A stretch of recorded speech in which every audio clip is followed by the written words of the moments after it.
மாண்புமிகு பேரவைத் தலைவர் அவர்களே, எங்களை பொறுத்த வரைக்கும் தேர்தலுக்கு முன்ன கொடுத்த வாக்குறுதிகளில் பெரும்பாலானதை நாங்கள் நிறைவேற்றிட்டோம்.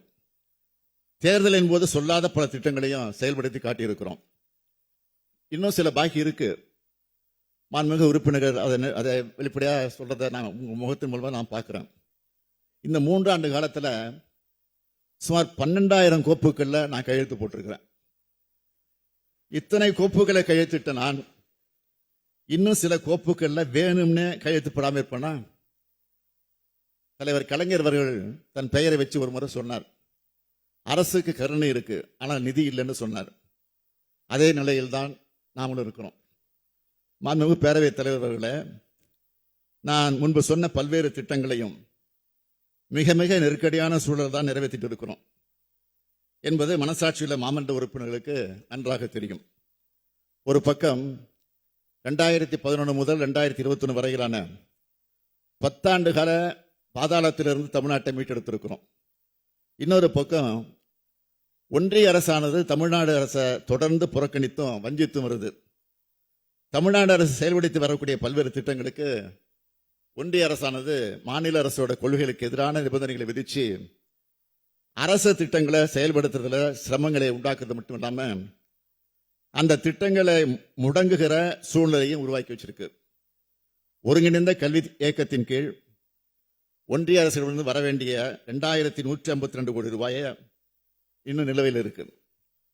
ஆசிரியர்களுக்கு வழங்க வேண்டிய சம்பளங்கள் கல்வி உரிமை சட்டத்தின் கீழ் கல்வி நிறுவனங்களுக்கு மீள வழங்க வேண்டிய பொறுப்பு, பள்ளிகளின் பராமரிப்பு மற்றும் ஆசிரியர்களுக்கான பயிற்சி திட்டங்களை செயல்படுத்துதல் ஆகியவற்றுக்கு இந்த திட்டத்தின் கீழ் வரக்கூடிய நிதியானது மிக முக்கியமானது. எத்தனையோ தடவை நாம் நினைவூட்டி கேட்டிருக்கிறோம். இதுவரை மானிய உதவித்தொகை விடுவிக்கல. இதன் விளைவா இந்த செலவினங்களை மாநில அரசு தனது சொந்த வருவாயிலிருந்து மேற்கொண்டு வருது. தேசிய உயர்கல்வி இயக்கத்தின் கீழ் செயல்படுத்தப்படுகிற திட்டங்களையும் தேசிய கல்விக் கொள்கையை ஒன்றிய அரசு திணிக்கிறதுனால இந்த திட்டங்களும் இப்ப முடங்குற நிலை ஏற்பட்டிருக்கு.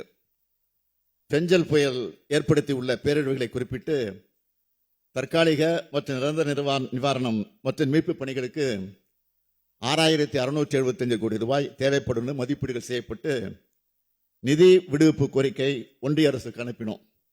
ஆனால் இதுவரை எந்த ஒரு நிதியும் ஒன்றிய அரசு விடுவிக்கல. கடந்த நிதியாண்டில் மிக்ஜாம் புயல் தாக்குச்சு. தமிழ்நாட்டின் தென் மாவட்டங்களில் அதிக கனமழை ஏற்பட்டுச்சு.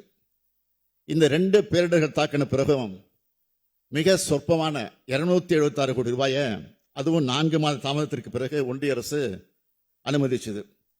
இது மாநில அரசு கோரின 37,960 கோடி ரூபாயில ஒரு விழுக்காடு கூட இல்லை.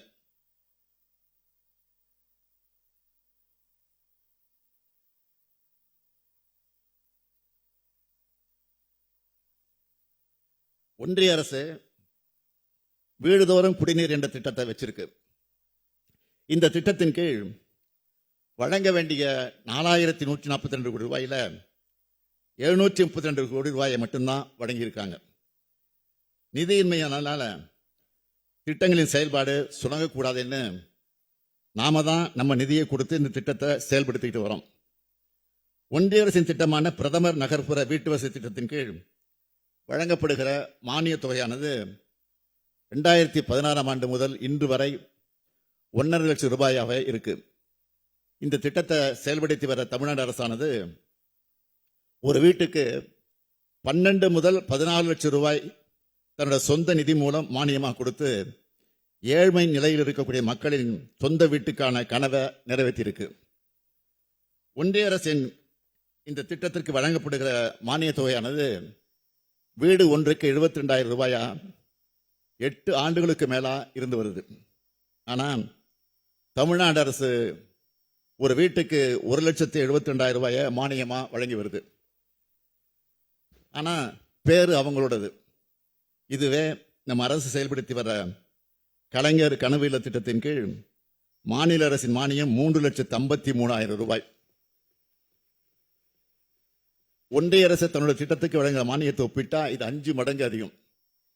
ஒன்றிய அரசு தன்னுடைய திட்டங்களுக்கு தேவைப்படுகிற நிதியை தமிழ்நாடு அரசு மேல திணிக்கிறதுனால மாநில அரசோட முன்னுரிமை திட்டங்களுக்கு போதிய நிதியளிப்பு இல்லாமலே போகுது.